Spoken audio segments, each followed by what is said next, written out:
Emily sneered at me and said, "Thanks for quitting." I met her gaze, silently staring back without a word. "It's about cutting labor costs. We don't need a hag who exploits overtime pay at our company," she added, clearly pleased with herself. Tom seemed satisfied, too. A week later, I received a call from the company. As soon as I picked up, the president's voice came through the line. "Who exactly are you?" he demanded. I laughed mockingly at his words. "I'm Lily Johnson," I replied. "I turned 59 this year and have been working at this company for 37 years since graduating from college. Our company employs administrative scriveners, social insurance labor consultants, and tax accountants to handle clerical work for our clients. This is particularly popular with company presidents who run their businesses alone and lack time for administrative tasks. We take care of those tasks for them." I worked in the tax department. I had earned my bookkeeping and tax accountant qualifications during college, which is why I joined the company in the first place. Currently, I manage 45 clients, which keeps me extremely busy. Although a part-timer helps with the accounting entries, the workload is still overwhelming. However, I refuse to show any weakness. Our clients have been with us for a long time, and many have faced their fair share of hardships. Seeing them deal with adversity motivates me not to give up. So, here I am, sitting in front of my computer again today. Lately, I've been troubled. Tom and Emily have been subjecting me to insidious harassment. Tom, who is 7 years younger than me, is the head of the tax department. He used to be just a regular colleague, but his attitude changed drastically 3 months ago when he got promoted. He used to speak politely, but suddenly, he started talking down to me. "Lily, what are you doing? You've got some nerve slacking off during work hours," he'd say, always either sarcastic or complaining. "I'm looking at documents for tax-saving strategies for our clients," I would retort, but Tom remained unfazed. "Just check the manual for that. Don't do anything unnecessary. And if you end up working overtime, don't expect to get paid for it." Tom glared at me, his words filled with disdain. Unable to respond, I turned to Emily, Tom's assistant. She chimed in, "Lily, you should work more efficiently. At this rate, you'll never finish. That's why you're still a rank-and-file employee." Emily laughed mockingly. I was the first to be offered the promotion to department head, but I declined at the time. Taking the head position meant more management responsibilities and less interaction with clients. However, this was an internal offer, so Tom and Emily don't know about it. "I'll make sure to complete my regular duties as well," was all I could manage to say. Still, Tom and Emily's harassment continued. "You're increasing overtime again? What a waste." Tom's angry voice echoed through the office. "Lily, cut it out. Your constant overtime is dragging down the whole tax department's performance." Emily sighed. The reason for yesterday's overtime was simple. Tom had accumulated a month's worth of declaration forms that needed to be filed by the end of the month. After work yesterday, Tom suddenly said, "Take care of these," and left several client files on my desk. I turned pale when I saw the files. "Wait, these all have deadlines this month, right?" I asked, confused. By then, Tom was already nowhere near. Looking for him, I saw he was already packing up at his desk. "I'm heading out. Take care," he said and quickly left the office. "Good luck." Emily followed Tom out, laughing mockingly. Unbelievable. I sighed and opened the client files left on my desk. Moreover, some of the files were Emily's responsibility. I sighed even deeper. I knew why Tom was harassing me. They wanted me to retire quickly. I have more experience and deeper knowledge of taxation than he does. So other members of the tax department come to me with their questions instead of Tom. There are other reasons why everyone avoids Tom. He looks greasy and unapproachable, and the only female employee who stays near him is Emily. Tom likes young women, which is probably why he wants me to retire, so the other female employees will rely on him more. It's such shallow thinking. It gives me chills. There's also the fact that he simply doesn't like me. Emily was harassing me to curry favor with Tom. Tom evaluates the performance of the tax department, so she probably wanted to undermine me to get a good evaluation from him. Anyway, I have to manage these declarations. Not only do I have to prepare the tax declarations for my assigned companies, but it looks like I won't be able to finish today's work either. But if I try to claim overtime, I resigned myself to the prospect of unpaid overtime, knowing I'd only get complaints from Tom and Emily.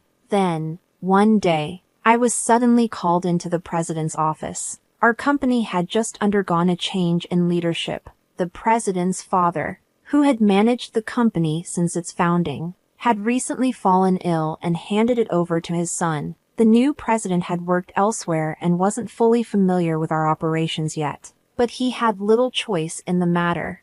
"Excuse me," I said as I entered the president's office. I noticed Tom and Emily were already there, both with unpleasant smirks on their faces. "Why are Tom and Emily here?" I muttered quietly to myself. In this tense and strange atmosphere, the president spoke. "Lily, we'll need you to resign by the end of this month." "Excuse me? What do you mean?" I asked, my mind spinning. "I've heard from Tom and Emily that you've been overbilling for overtime," the president explained. "Other members of the tax department only have about 15 hours of overtime per month, but you're already over 80 hours. Don't you find that odd? Tom and Emily have 0 overtime this month. Impressive, right?" He looked at me sternly. The reason my overtime was so high this month was that I was doing Tom and Emily's work. But if I said it was Tom's instructions, it would make me seem incapable of managing my own time, so I just stated the facts. I haven't overbilled for overtime. It's a result of not being able to finish my work within regular hours. The president sighed deeply. "I'm doubtful, but there's no evidence, so I won't pursue it further. However, we can't continue to employ someone who works that slowly, so I want you to resign." The president seemed to have made up his mind. I was being asked to leave the company I had dedicated my entire 37-year career to. I felt exhausted. No matter how much extra work I did, it was never appreciated. Instead, I ended up taking on Tom and Emily's tasks as well. "Yes, I understand. I'll resign at the end of this month," I found myself saying to the president. I glanced at Tom and Emily, who were smiling smugly, clearly pleased with the outcome. After leaving the president's office, Emily looked at me and said, "Thanks for quitting," sneering as she met my gaze. I silently stared back at her. Tom gave me the same condescending look. "We're cutting labor costs. We don't need a hag who exploits overtime pay at our company," he added, clearly pleased with himself. While watching the two of them chatter cheerily, I thought about the handover process and began creating the handover documents for all my clients. Of course, I didn't miss saying goodbye to the people I was handing over to. For the clients I couldn't meet in person, I sent letters informing them of my successor. A week after I resigned, I was finally relaxing at home. I had been busy with the handover until my last day and had been extremely busy even before that. A little relaxation seemed well-deserved. Just as I was thinking this, my mobile phone rang. The call was from the company. What could they want now? I made sure to take care of the social insurance procedures. I didn't answer the phone initially, but then the company called several more times. In fact, I had also received several calls from Tom and Emily's personal mobile phones. Perhaps they thought I'd answer if the call came directly from them. Reluctantly, I decided to pick up. "Hello? Lily, it's a mess right now." As soon as I answered, The president's voice came through. Who exactly are you? I laughed mockingly at his words. Who am I? Just an unemployed lady. I've resigned from the company, and I'm nothing else right now.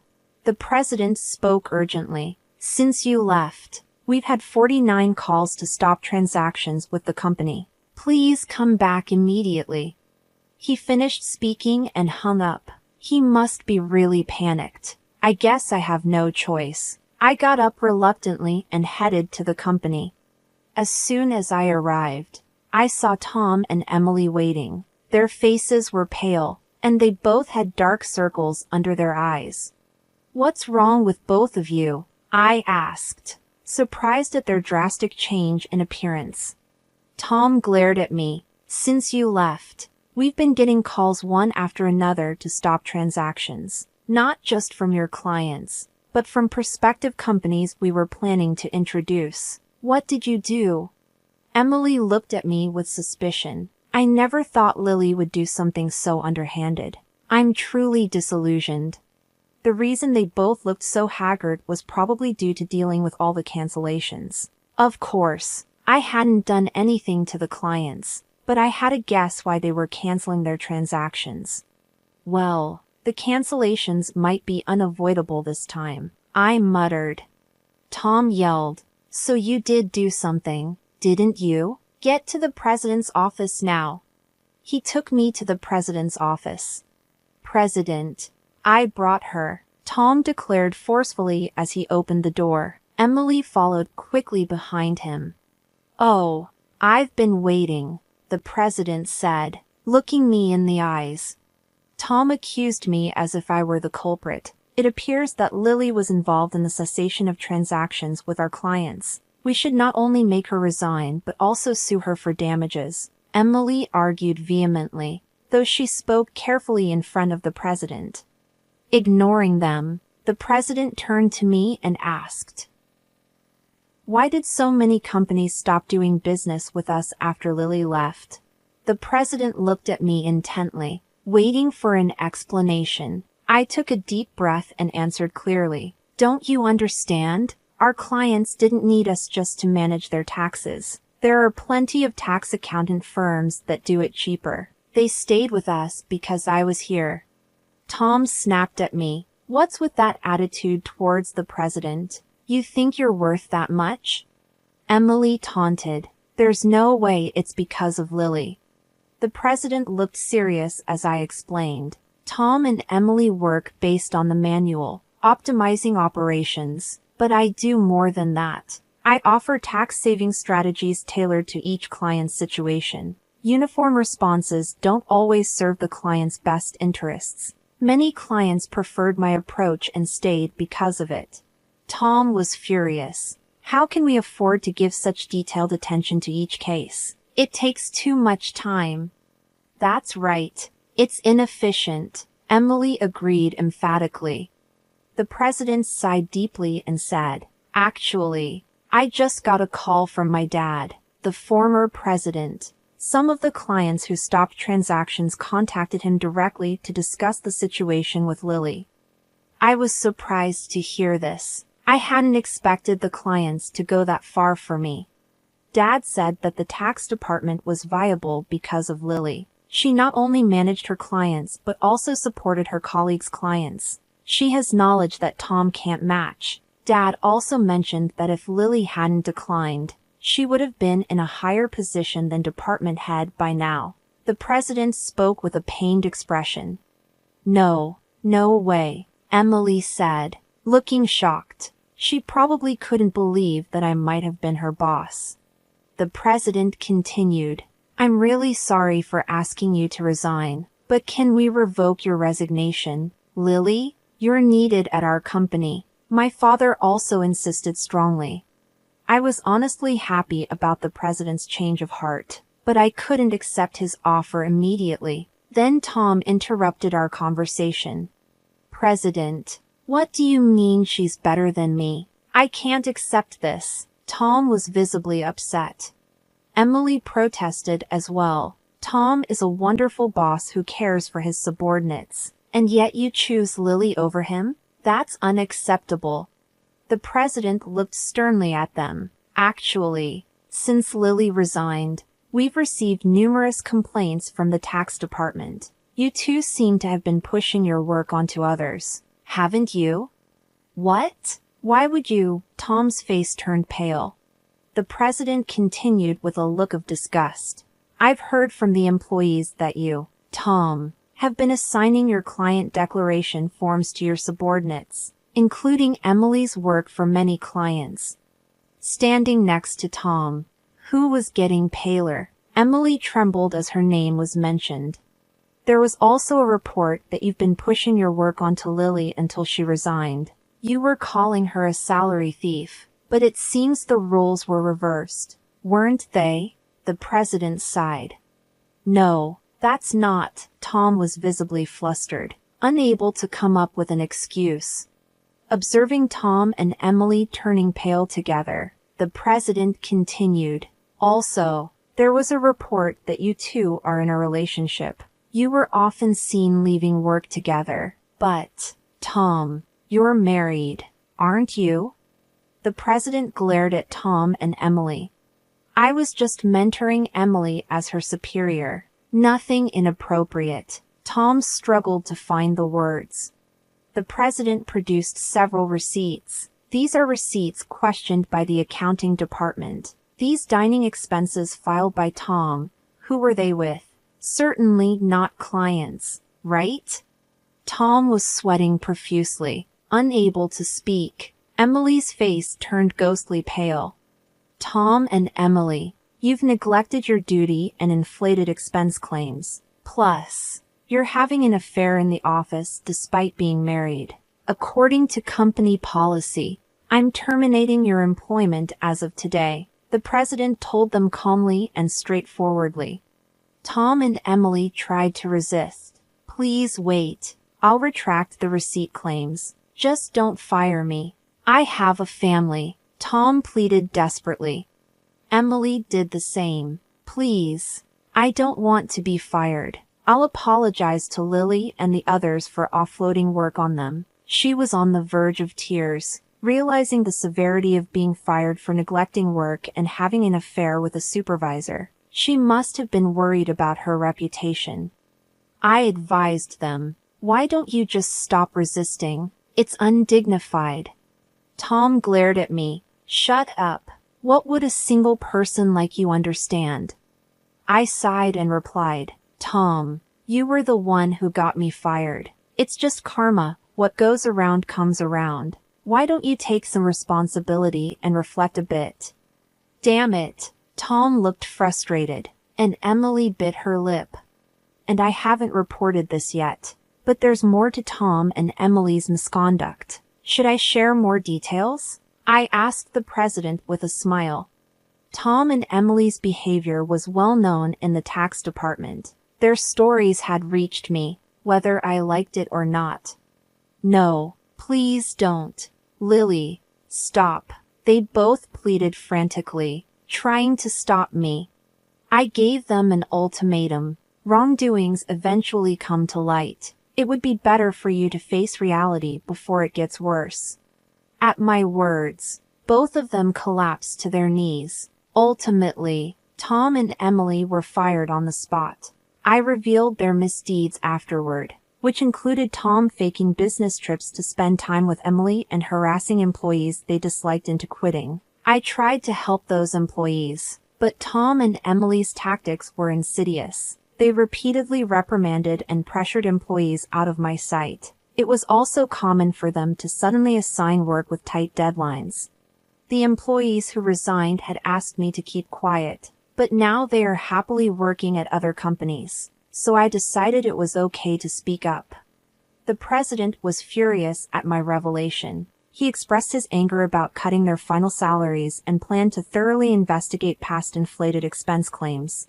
Tom was begging the president, tears in his eyes, please don't cut my salary. What will I tell my family if they find out? Eventually, Tom and Emily's affair was exposed to Tom's wife, and he ended up getting divorced. The two are now facing claims for compensation in the divorce lawsuit. I know this because, for some reason, Tom contacted me. Please, can you persuade the president to reconsider the firing? Emily and I are in a real bind now. Apparently, Tom and Emily are struggling to find new jobs. The tax industry is somewhat insular, and if you commit too many misdeeds, word spreads quickly through the industry's network. That's why no one is willing to hire them. However, they need money for divorce compensation and living expenses. So now they're working day labor jobs, like at construction sites. People used to office work suddenly doing hard labor outdoors must be tough. Emily often calls me crying, "Lily, please help. I just wanted a raise and a better life. I never really liked Tom, and this situation is unbearable," Emily would say, crying. However, Tom and Emily's predicament is their own doing. Many people, including myself, have been victims of their actions. So I told Emily, "This is all your own fault. Emily, you can't unring a bell. It will be hard to return to the same path. You're just going to have to deal with the hardships." "No way," Emily cried out in despair. This was the outcome of Emily's actions. I hope she continues to regret her actions in the future. As for me, I'm still enjoying a relaxed lifestyle away from work. The president has been begging me to return, but I have declined. After being told once to resign, I don't think I'll go back. Sometimes I help out at a friend's tax office to earn a bit of money. Maybe once things settle down, I'll start my own office like my friend. In my own office, no one can complain about my working style. I can fully dedicate myself to my clients. As a tax accountant, I want to be on equal footing with my clients, not as a teacher but as part of the service industry. My second life has just begun, and I'm looking forward to delving into what I want to do next.